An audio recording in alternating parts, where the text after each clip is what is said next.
Hello there. It's Sunday, so here I am back in the Squiz Kids vault.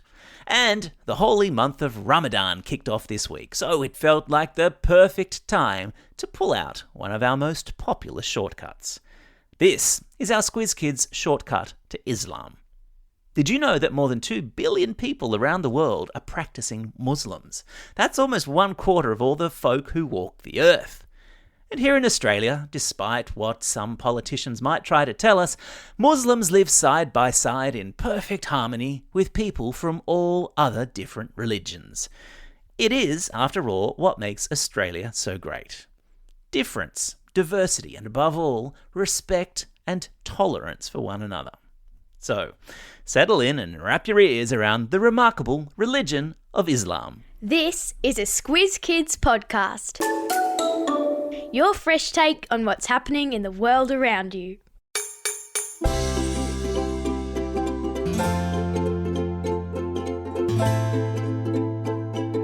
It's the second biggest religion in the world and the fastest growing. And for the next month, many believers won't be eating when the sun is up.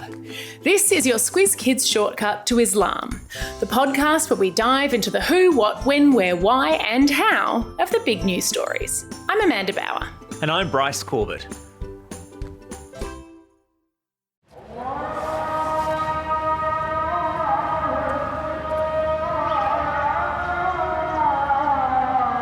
Bryce, what you're hearing there is a Muslim call to prayer. There are 5 daily prayers that are a core part of the Islamic religion. But for the next month, there's another special prayer called Taraweeh that is especially for the month of Ramadan, which in 2023 starts on March 22nd and goes until April 20.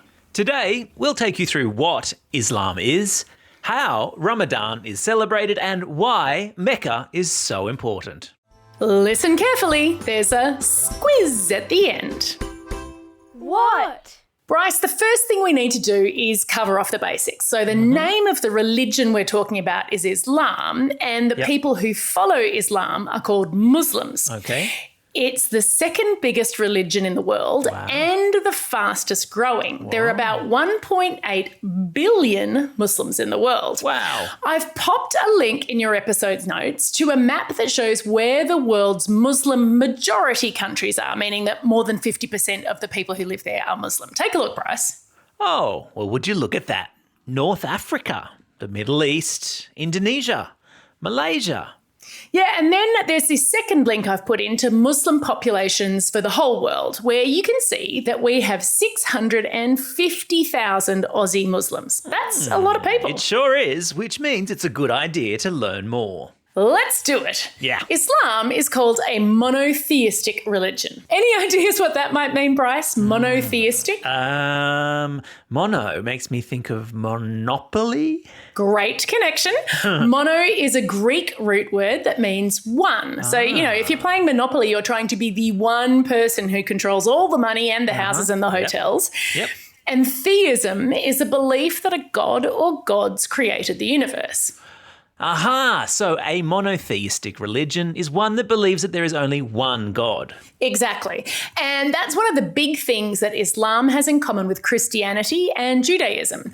All three are monotheistic religions and they all believe in the same God. They also have a lot of the same stories. So Islam's holy book, the Quran, also talks about Jesus, who is called Isa in Arabic. Muslims believe that Jesus, as well as Noah, Abraham, and Moses, all names that Jews and Christians will be familiar with, were prophets of God. In Islam, God's name is Allah, which is an Arabic word. So I'm guessing that Islam started in an Arabic-speaking country. Nailed it. Islam started in the 7th century in the city of Mecca, which is in modern-day Saudi Arabia. So it was there, they say, that Allah's word was revealed to the Prophet Muhammad through the angel Gabriel. So Muslims believe that Muhammad was the last of God's prophets. And for many Muslims, every time they say or write Muhammad's name, they also say, peace be upon him, as a sign of their respect and devotion. And I realise you can't summarise an entire religion in a few sentences, but what do Muslims mostly believe and do? Okay, so there are 5 main pillars of Islam. There's Shahada, that is to declare one's faith in God and your belief in Muhammad. So observant Muslims will say this several times a day. There is no God but Allah and Muhammad is his messenger.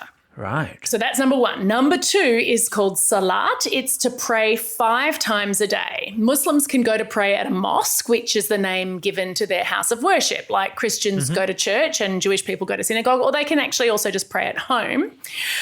The 3rd pillar is Zakat, to give to those in need. Right. The 4th pillar is Som, to fast during Ramadan.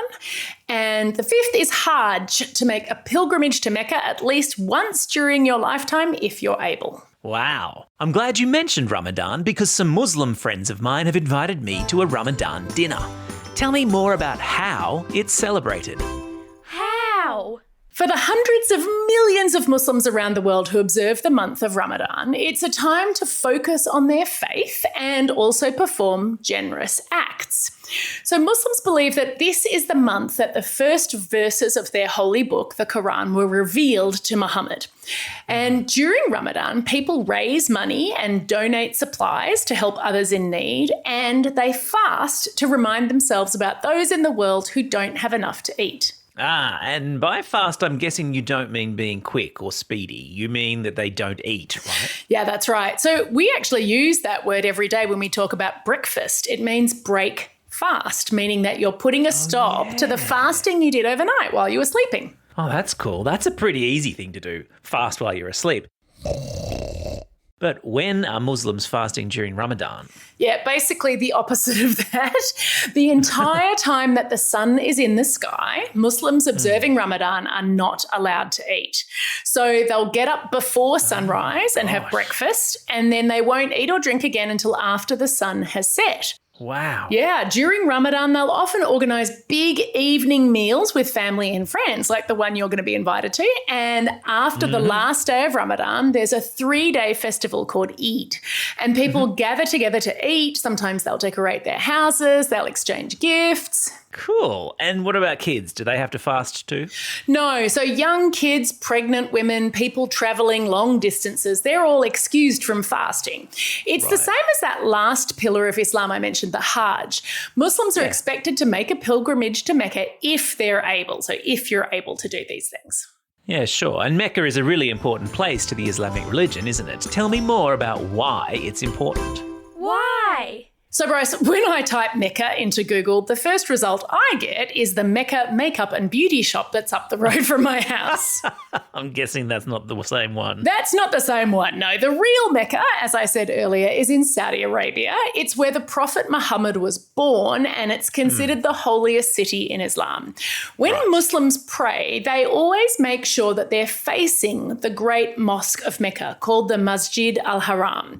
There are actually phone apps you can get that will show you what direction Mecca is when you're ready to pray. Wow. And every year, about 2 million people make what's called a pilgrimage to Mecca. That's right. It's a pretty incredible sight. I'll pop a link in your episode notes. Every Muslim adult who can afford it and is physically able to make the journey is expected to do so at least once in their lifetime. And during the week of Hajj, each person must do a number of rituals, including walking 7 times around a cube-shaped building called the Kaaba, throwing stones at 3 pillars that symbolise the devil, and either shaving their head or having a haircut. Oh, why a haircut? Well, it symbolises a clean start, a rebirth. Right. So, Bryce, over time, the word Mecca has come to mean the centre or most important place for a certain group of people. So, you know, Mecca is Mecca for Muslims. And then you might say that the MCG is Mecca for cricket fans, or the Eiffel Tower is a Mecca for tourists. And that makeup shop I mentioned, well, it wants to be the most important destination for makeup lovers. Fair enough. I wonder what Muhammad would have thought of that. Time for the quiz. This is the part of the podcast where you get to test how well you've been listening. Question number 1. What is the name of the month-long period when Muslims fast?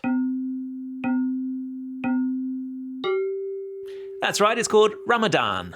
Question number 2. Which direction must Muslims face when they pray? they have to point themselves towards Mecca. Question number 3. Here's a tricky one. What's the word to describe a religion that believes in one God?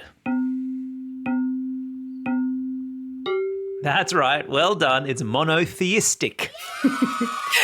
That's all we have time for today. Thanks for joining us as we explored the who, what, how, where, when, and why of Islam. Now get out there and have a most excellent day. Over and out.